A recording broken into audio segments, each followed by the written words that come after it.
Seguimos con cartas sobre la mesa. Ya ha llegado la hora de hacerlo en los hechos. Poner las cartas sobre la mesa para que usted vea las jugadas y elija la mejor opción. Siempre, siempre. Está con nosotros esta noche Luis Eduardo Siles, ex jefe del Movimiento Nacionalista Revolucionario. Fue diputado en su momento, se dedica ahora al análisis político también, es cotertulio en muchos escenarios políticos. Chichi, yo le llamo Chichi Siles, lo conocen todos como Chichi. Gracias por estar en Cartas sobre la Mesa. Gracias a ti, Marcelo, por invitarme. Un gusto estar aquí y a tus órdenes para absorber las dudas que tengas. A ver, primero, te he presentado como ex jefe del MNR. ¿El MNR ya tiene clarificada una jefatura ahora? Sigue habiendo una disputa jurídica a nivel del Tribunal Supremo Electoral. Tú sabes que cuando estas cosas llegan a ese nivel, eso es lo que ocurre, ¿cierto? Abogados, ya es un tema que ya dejó de ser político para ser juicio, contencioso, exacto. Exactamente. Está en ese estado, pero bueno, igual el periodo nuestro de esta dirección nacional concluía en julio, digamos, o sea, faltan unos días para que igual hubiera concluido. Claro, en todo caso, quien disputa también, por otro lado, la jefatura es Johnny Torres, sí, pero el alcalde de Tarija. Exacto, pero él no la disputa, estamos en el mismo lado. Ah, ya, perfecto. Son otras gentes las que, como no tienen nada que hacer, entonces se dedican a impugnar. Perdón que te pregunte, pero a ver, el más A, el más B, el más C. Creemos 1, creemos 2, creemos 3 y creemos 4 inclusive. Comunidad Ciudadana 1, Comunidad Ciudadana 2, o sea, obviamente hay el riesgo de que todos los partidos estén sufriendo un microfraccionamiento interno. Efectivamente, eso es parte de nuestra tradición, nuestra identidad, ¿no? Este autor Rivadeneira Prada escribió un libro en los años 70 que se llamaba Sobre los taxipartidos, ¿no? Y lamentablemente eso es una posibilidad que todos los partidos acaben siendo taxipartidos, 5 en cada taxi, digamos. Eso es lamentable, pero es parte de lo que ha ocurrido, y también en el caso nuestro. Sí. Ahora, el MNR como partido en sí tiene lo más importante que tiene es la alcaldía de Tarija, digamos como ciudad capital, en lo que significa una elección, en un resultado electoral trascendental. Es lo más grande ahorita. Exacto, y tiene algunas alcaldías en el área rural de Santa Cruz y en el área rural del Beni, eso sería, sí, y con una asambleísta departamental en Santa Cruz. A ver, como MNRista, ex jefe del Movimiento Nacionalista, ¿cómo te ha caído lo del Goni? Me ha sorprendido, yo mismo no sabía que iba a haber esto, pese a que yo estoy en contacto sobre todo con los hijos de Goni, que son mis amigos, con la hija y el hijo. Pero me ha sorprendido gratamente porque es una propuesta, ¿no es cierto? Tiene el mérito de ser una propuesta.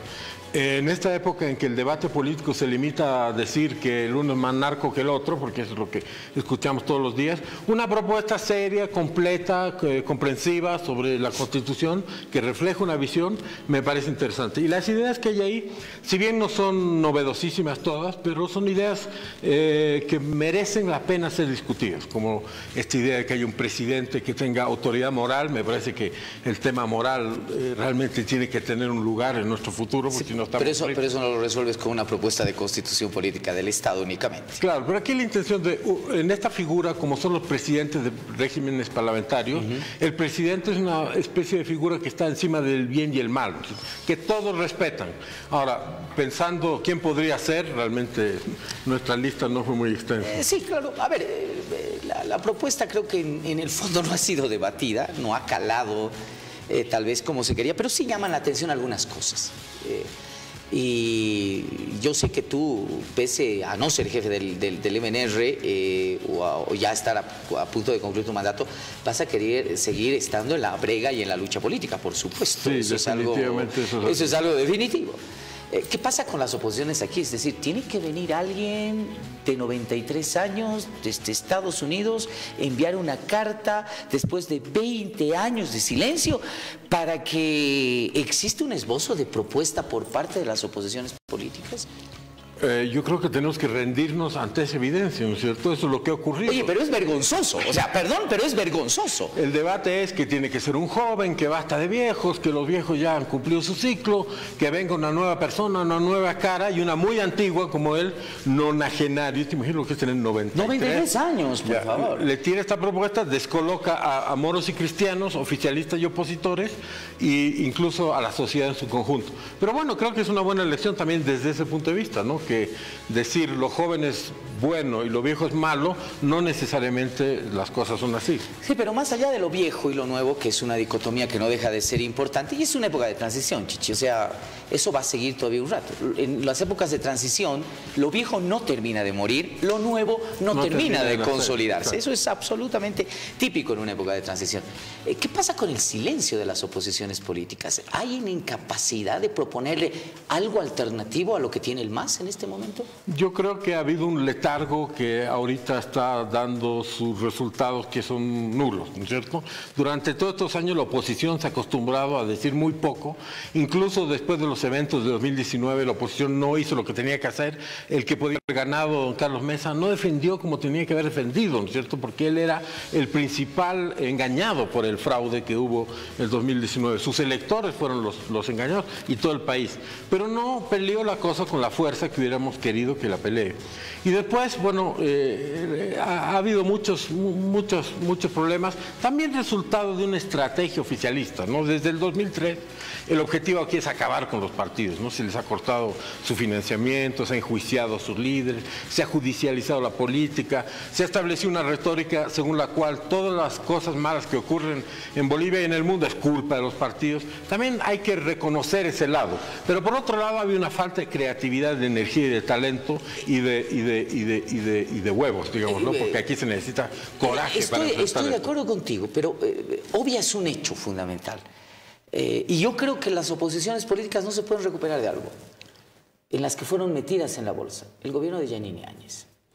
Creo que esa fue una experiencia que en vez de darle aire a la posibilidad de una construcción de proyecto, terminó de hundir y anclar a algunas oposiciones políticas con claridad. Es decir, claro, tú tienes una movilización ciudadana que se llamó Pititas, etcétera, que logra resultados importantes y demás, y te viene alguien que te usurpa el poder con las características de Arturo Murillo, por favor.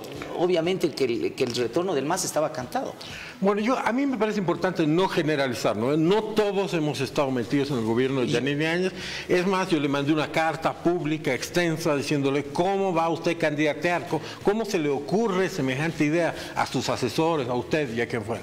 Pero si no, coincido con esto, ¿no? Esto acabó con demócratas, con la fuerza que tenían todavía como partido organizado, acabó con ella misma. Mira, el Samuel está en silencio porque fue su aliado. El Lucho Revilla no sabemos dónde está, ¿verdad? Exacto. Alguien que se pintaba como una renovación generacional. Todos los demócratas están fundidos en Santa Cruz, están tratando de levantar cabeza ahora.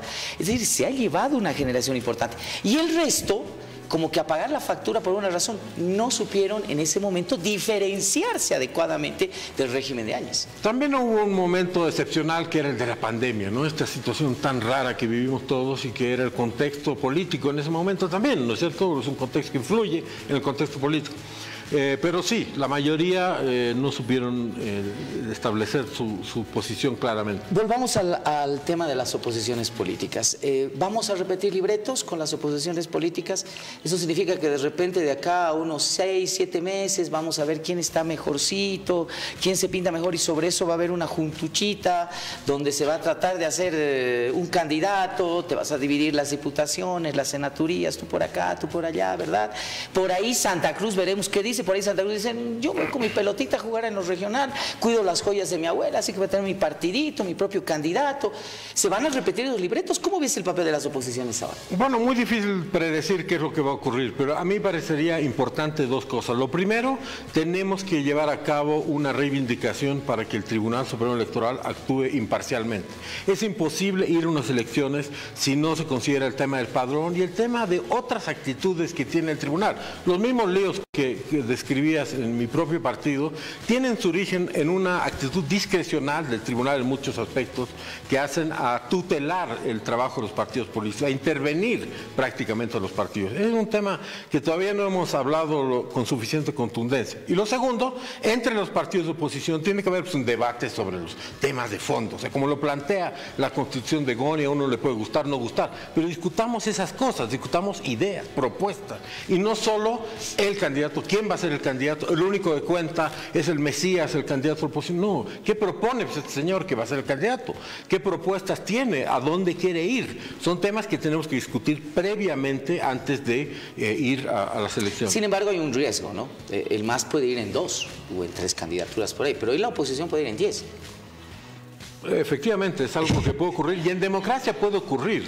Es decir, yo he visto las experiencias en Colombia, en Perú, en Chile, tampoco se han unido los opositores. En algunos casos, como en el Ecuador, eso tuvo un buen resultado. Es difícil que forzar a la unidad, ¿no? Es un principio, no diré antidemocrático, pero incómodo, que en un sistema democrático te fuercen a hacer lo que no necesariamente quieres hacer. Ahora, hay una variable que va a condicionar, por supuesto, el comportamiento electoral, político de las oposiciones, porque son varias en el país, ¿verdad? Y ahora cada vez más chiquititas. Ves ahí que está saliendo un economista, ves ahí que hay un grupo ya de jóvenes profesionales, ves por ahí que todo el mundo quiere empezar a echarle agua a su molino para tener un poquitito de perfil para el 2025. La otra variable, y no sé si es la adecuada, Chichi, es de que se está poniendo mucho énfasis o mucha esperanza en la situación interna del MAS, como una posibilidad de las oposiciones para competir políticamente el 25. Yo diría que ese es un factor y el otro también es la situación de la economía, ¿no? Definitivamente la economía está yendo cuesta abajo, lo sentimos, lo vemos y definitivamente cuando establecemos el balance de estos 20 años casi del Estado plurinacional, el resultado no es muy halagüeño, ¿cierto? Es decir, hablamos de los gobiernos neoliberales, Sánchez de Lozada dejó el gas, ya no hay gas. Dejó reservas de oro, de dólares, ya no hay oro ni hay dólares, no hay gasolina, no va a haber fondos de pensiones próximamente, no ha habido ninguna industria, ninguna cosa nueva que se haya aportado a la economía para que digamos en esto tenemos esperanza. Está el litio, pero no convence mucho que sea fácil de establecer una bonanza alrededor del litio. Entonces, yo, si fuera el oficialismo y en general, me preocuparía mucho de lo que está pasando con la economía. No, concuerdo. Esa es la variable. Esa es la variable fundamental. Esa es la variable. Es decir, si hay estabilidad económica, si todavía aguanta, ¿verdad?, el modelo y ahí estamos tranquilitos, Arce tiene muchas posibilidades de reproducirse con certeza. O sea, le ayudaría mucho, digamos, ¿verdad? obviamente. Pero claro, si esa variable se mueve, ahí ya es otra cosa. Ya es otra cosa. Habrá que ver cómo desarrolla todavía esa variable que tenemos algún tiempo. Pero la otra del que te mencionaba, es decir, yo veo a algunos opositores pero muy encandilados en el hecho de que veremos cómo termina esta pelea entre el movimiento al socialismo y ahí vamos a saltar y veremos cuál será nuestra oportunidad política. ¿Error o acierto? Yo creo que no es un error, porque yo creo que como todos los que se pelean, uno se puede pelear con su vecino, se puede pelear con su mujer, se puede pelear con sus compañeros de trabajo, pero después se puede abonar también, ¿no? Entonces, eso es lo que puede, si bien esta pelea creo que es sincera, genuina en ciertos niveles, pero se pueden reconciliar y eso haría de que sumen definitivamente mucho más. Evo Morales ha dicho que convoca en octubre ya al Congreso del MAS, seguramente ahí se van a definir muchas cosas o van a empezar a definirse muchas cosas, pero indudablemente lo que tú dices es cierto. Si te has dado cuenta, hasta ahora ningún ministro de Arce Catacora ha sido censurado.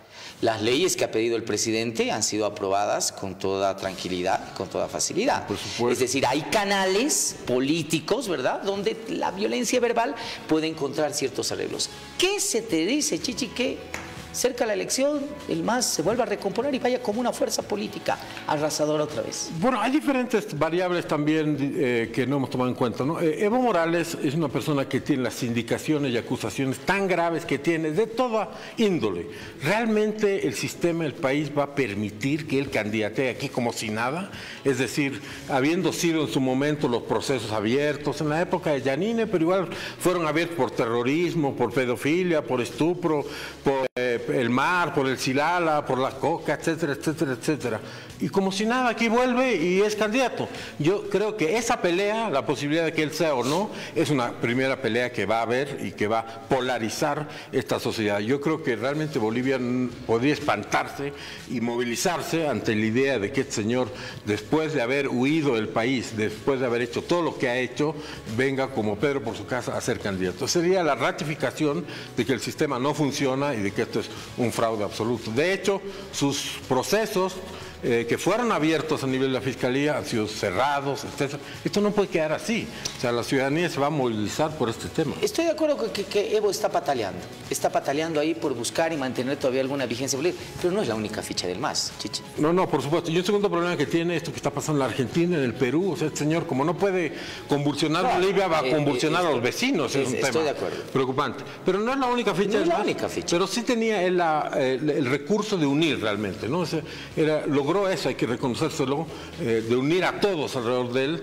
No sé si otro lo podría lograr tan fácilmente, no creo. Y además las circunstancias no son las mismas, ¿no es cierto?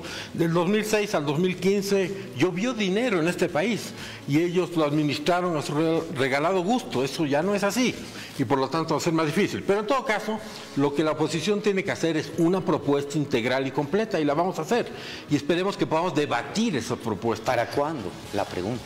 Bueno, te lo hago, además, porque eres tú conocedor de estas lides políticas, así que tú sabes cuándo. Pero bueno, el MAS ha empezado, ya se ha puesto fecha, el 24 van a entrar con definición de candidato. Las oposiciones políticas. Bueno, yo creo que cada una está a su propio ritmo. También cuando ves el caso de Creemos, te dice 1, 2, 3, 4, pero su líder está preso en una condición lamentable. En fin, eso también hay que decirlo. No es un contexto normal, ¿no es cierto? Es un contexto excepcional. Y en el caso de los otros, bueno, lidiaremos con el Tribunal Electoral, lidiaremos con todos nuestros desafíos y haremos una propuesta con toda la buena fe posible. Chichi, muchísimas gracias por participar en este espacio. Plural, siempre plural. Así que aquí podrás venir a jugar siempre las cartas sobre la mesa. Gracias, Marcelo. Muchas gracias.